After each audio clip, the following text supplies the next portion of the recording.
Hey everyone, so I'm doing a little history lesson today because something happened yesterday. So last night I was on Twitter and Donald Trump put out a tweet. So I'm going to read, and of course everything went crazy after that. So I'm going to read to you the tweet so that you'll know what I'm going to be talking about. All right. After 52 years, it is time for the United States to fully recognize Israel's sovereignty over the Golan Heights, which is of critical strategic and security importance to the state of Israel and regional stability. Okay, so I'm going to do a little history lesson here on Syria and what's been happening over there, and also the Golan Heights and Israel, and why Donald Trump is correct here. So let's jump into history. Okay, 1919, Germany and also the Ottoman Empire, they lose World War I. So just so you don't, in case you don't know, the Ottoman Empire was an Islamic state, and they had a genocide against Christians, the Armenian genocide, and they killed 1.5 million Christian Armenians during that time. So they actually took, this is kind of a side thing, but they took Christians, put them in cattle cars, sent them off to concentration camps, murdered them en masse, and Hitler actually noticed that nobody cared or did anything about that, which is why he thought, oh, they'll be totally fine if I do that with the Jews. So he was actually copying the genocide that happened during World War I that nobody ever talks about. But anyway, so that was in 1919. 1920, there was a peace conference, and it was held at San Remo. And at this conference, they're trying to decide what they're going to do with Syria and Lebanon and also the area that is now Israel, because they were kind of dividing things up with people who won World War I and they wanted to have peace. This was a peace conference. So trying to decide who could control this land that would have the most peace. So what was decided was that France would control Syria and Lebanon, and then Britain would end up controlling the area that is now Israel. So that is what happened at the end of World War I. So then we have the 1920s. So what happened during the 1920s is Damascus, which is in Syria, they began to fight the French because they're not very happy about the French having control over Syria. But France is not having it. So France ends up marching their troops into Syria, and so that ends up having a bit of conflict. Then the Syrian people decide they're going to hold an election and they're going to write a constitution.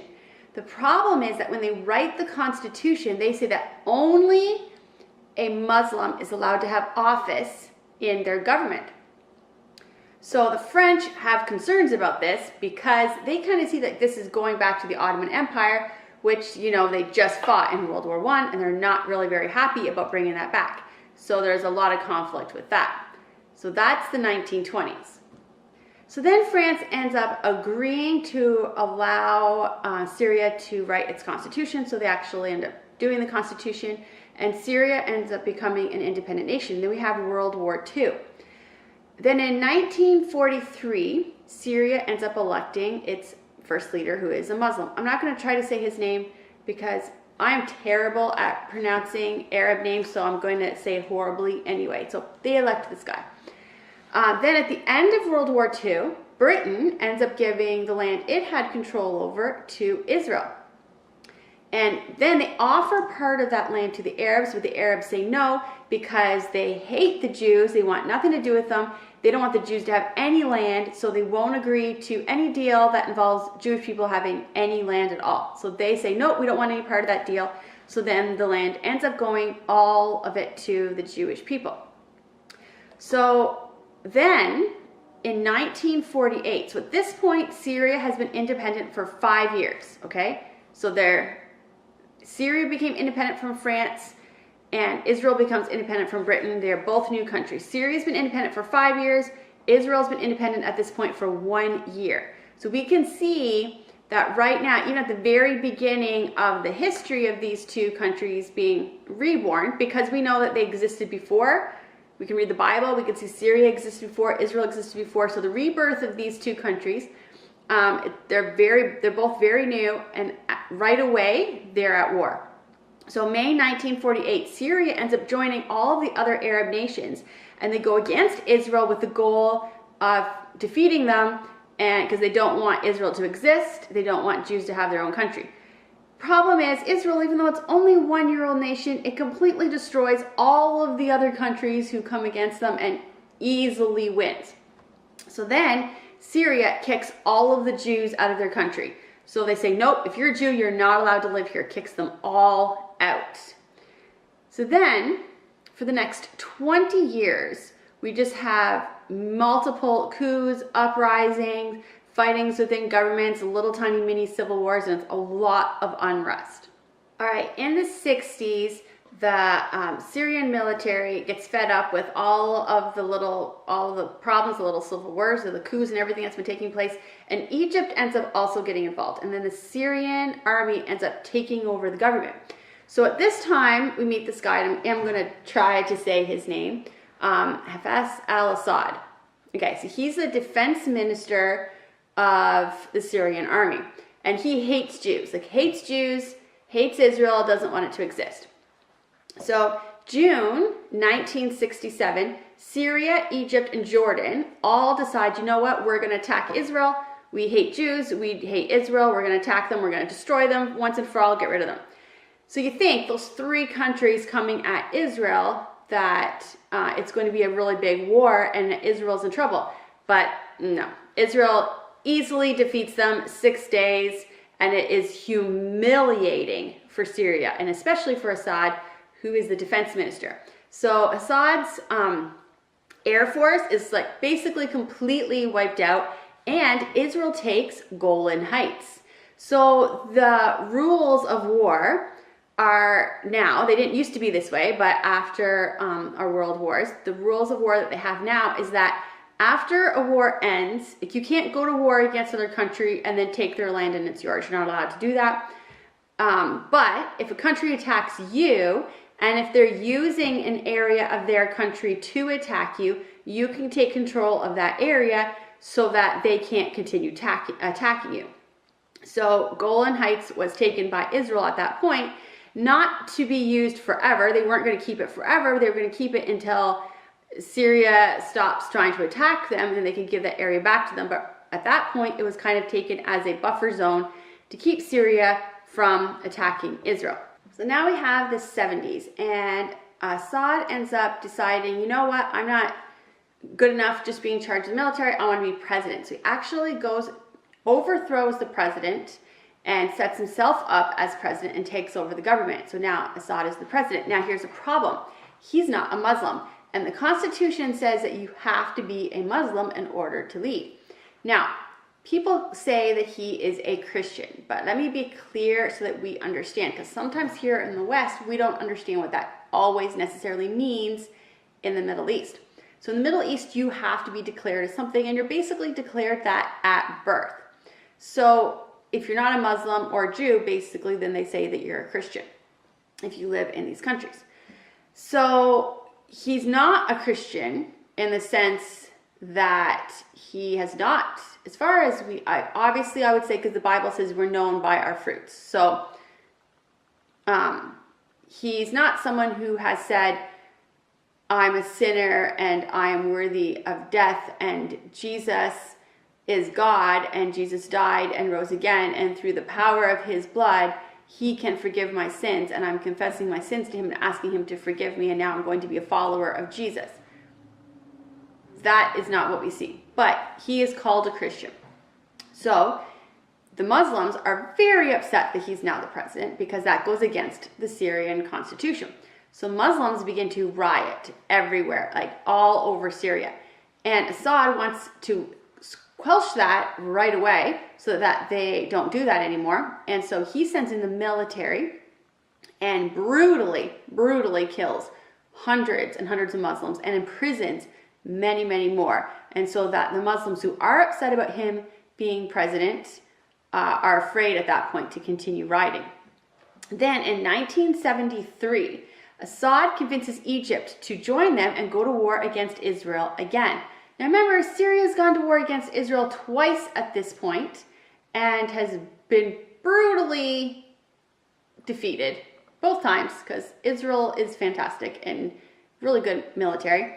But they thought, you know what, let's try it again because he wants to have the Golan Heights back. So he's going to war specifically to get the Golan Heights back. But once again, Israel wins that. And now Israel's even less likely to give Golan Heights back because remember, they have it as a buffer until Syria shows that they're not going to keep trying to attack them. So now they've had this area for quite a while and Syria is continually still trying to fight against them. So then, the end of the 70s, Iran has its Islamic revolution.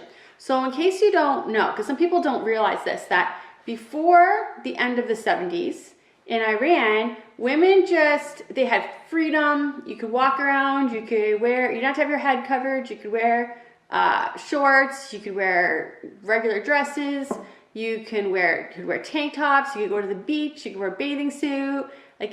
They basically wore the exact same clothes that we were wearing here in the 70s. You can Google pictures, you can see like bell bottoms and all like the 70s things. That was just regular life in Iran. And then they had the Islamic Revolution, which took away all the women's rights. So they had to cover their head, they had to wear all of the stuff that they make women wear. So that happened at the end of the 70s. And the Muslims in Syria were paying attention to that. I could say, hey, they had the revolution in Iran, maybe we can have that here. So that is how the 70s ended. So in the 80s, the Islamic Revolution continues to grow in Iran, and then Iran and Iraq end up going to war, and Syria ends up siding with Iran. Now this is a little bit concerning to Israel because Iran states pretty clearly that their goal is not only to wipe Israel off the map, like completely wipe it off the map, utter destruction, kill every single Jew. So since Syria is neighboring to Israel and now Syria is joining up with Iran and siding with them, Israel decides, you know what, I have this idea that possibly Syria is never going to have peace with us. Since from the very start, remember, Syria was only 5 years old, Israel's only 1 year old when they started having war. And at this point, Israel says, you know what, this is ridiculous. So in 1981, Israel said, you know what, Golan Heights is officially part of Israel. We had it as a buffer zone until Syria would decide to have peace with us, but they're not ever going to have peace with us. So we're just going to keep that now. So that is when 1981, when Israel officially made Golan Heights part of Israel. Now, at the same time when that was happening, the Muslim Brotherhood, or a few years later, in the 80s still, the Muslim Brotherhood had this huge uprising in Syria, and Assad wanted to stop it immediately. So he sent in troops, and hundreds of thousands of civilians were killed brutally by Assad. He just went in and killed so many of his own people. Now, it's a little bit complicated because it was horrible, absolutely horrible that Assad did that. I'm not making excuses for him. That was horrible that he went in and wiped out all those civilians. At the same time, the Muslim Brotherhood was attacking people in Lebanon, and at that point, they ended up killing almost all of the Christian and Jews in Lebanon, and the ones that weren't killed escaped, and a lot of them made it here to Canada and to the United States or went to Israel. So you could look at Lebanon and you could see the Muslim Brotherhood is, brutally killing people.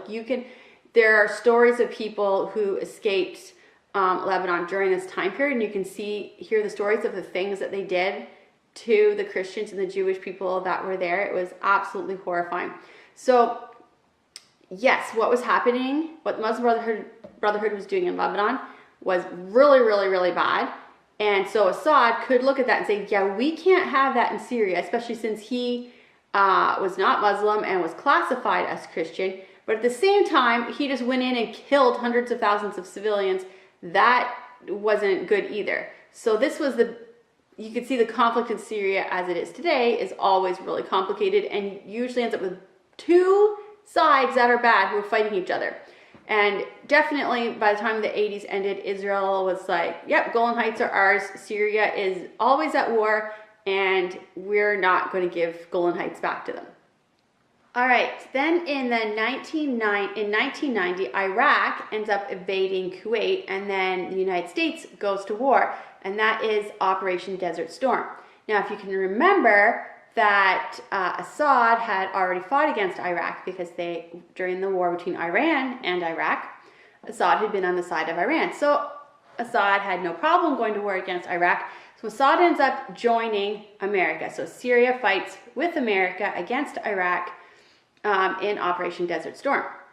So then during the 90s, America kind of starts getting involved in this Golan Heights dispute, because now they say, oh, Syria, see, Syria's nice. They're helping us. They're on our side on Desert Storm. So they could be peaceful. Israel, you could make peace with them. Maybe we can work out this Golan Heights thing. But Israel is saying, well, yeah, because they already didn't like Iraq. They've already been at war with them. And they hate us. So we don't want to give that land back to them. Anyway, as the 90s came to near an end, Assad begins to realize he's getting pretty old. So he thinks, I need to get my son ready to take over and become the new president. So his son, he says, this is a son that will be really good at it. His name is Basil. So he begins prepping him, teaching him, showing him how to do things, and kind of putting him into places of power and getting people to learn to listen to him and to do the things that he says and all that kind of stuff. But then Basil is killed in a car accident. And so that obviously is a problem for Assad, because now he has to use his other son that he has done no prep work for at all. So that's how the 90s end. Then in 2000, Assad dies, and his son, Bashar Assad, ends up taking control. The first thing he does is release 600 prisoners. And people begin to think maybe this Assad will be different than the other Assad. Now, the Muslim Brotherhood begins to slowly come back. And it's been about 20 years since Assad's father had the huge bloodbath against the Muslim Brotherhood. So they begin to slowly start creeping back in around this time. So their goal is that they want a Muslim back in power and in control, like the Constitution calls for. Then in 2002, Bush ends up creating a list called the Axis of Evil, and he puts Syria on that list because he finds out that they have weapons of mass destruction that they have in Damascus.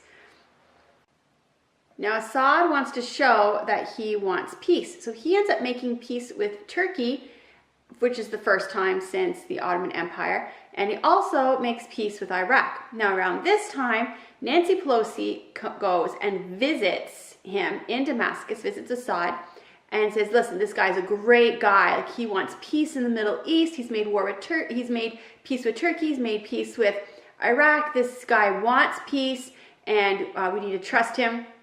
And so he charms everyone. Now, at the same time, Israel is not being charmed, and they see that Assad is building nuclear facilities, and they have concerns about this, even though everyone else seems to think that Assad is very, very peaceful and everyone should like him. So Israel ends up going over to Syria and destroys their nuclear facility.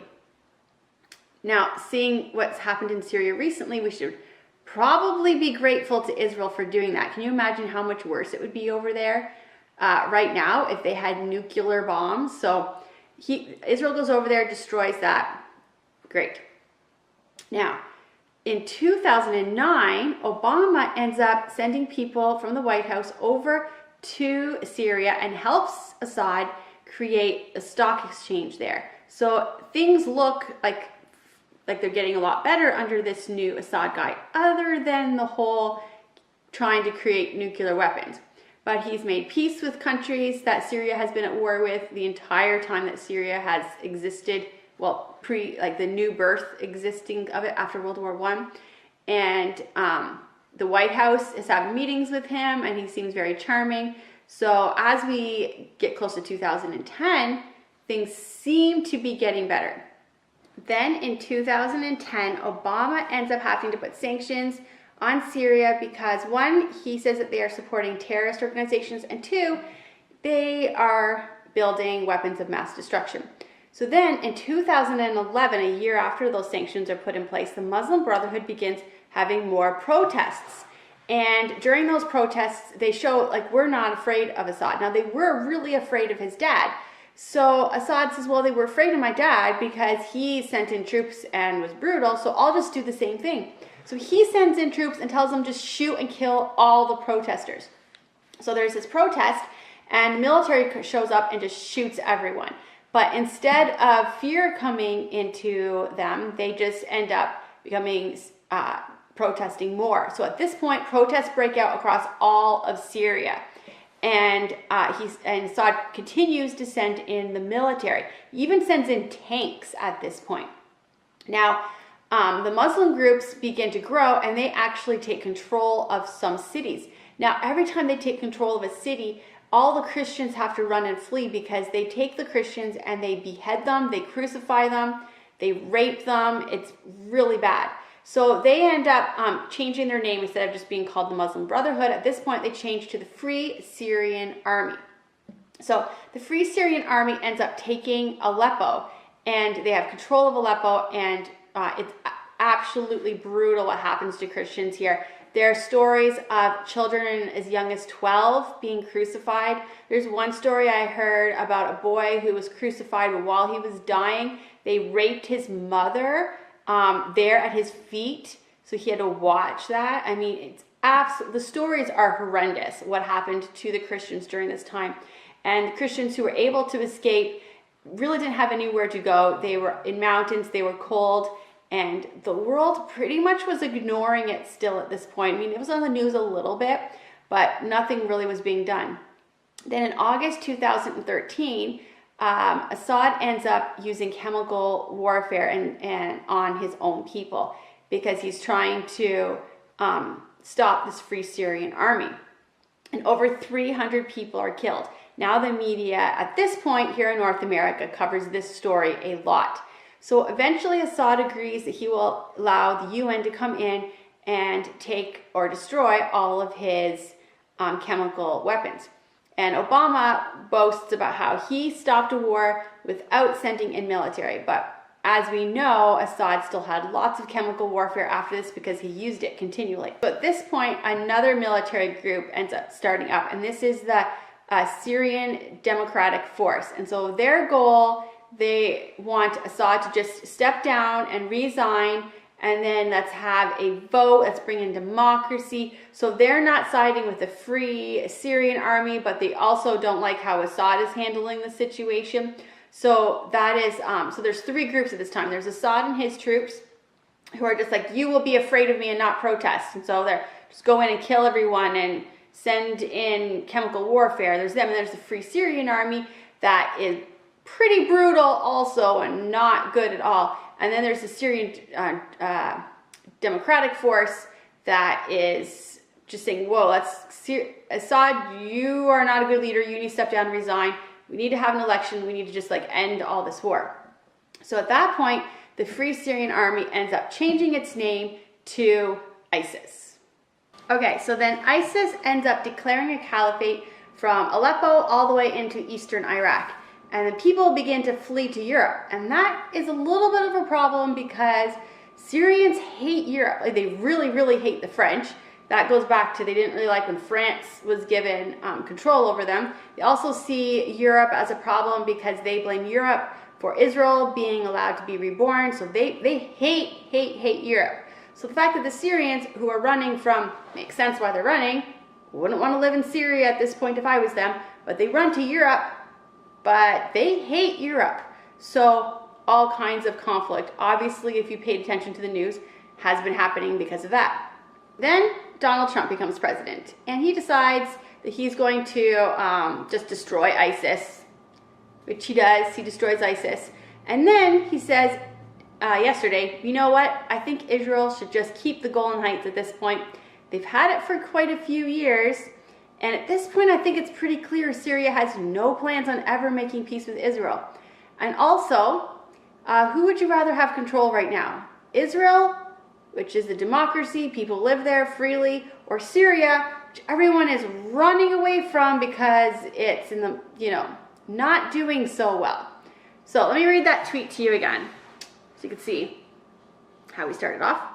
After 52 years, it is time for the United States to fully recognize Israel's sovereignty over the Golan Heights, which is of critical strategic and security importance to the state of Israel and also regional stability. So there is the history of Golan Heights, Israel, Syria, and all the stuff that's been going on there. And I agree with Donald Trump. Golan Heights should belong to Israel. They should just set up their homes, move in, and they're not occupying the land. They own it now. They deserve it. I'm Laura Siemens. That's my history of Syria.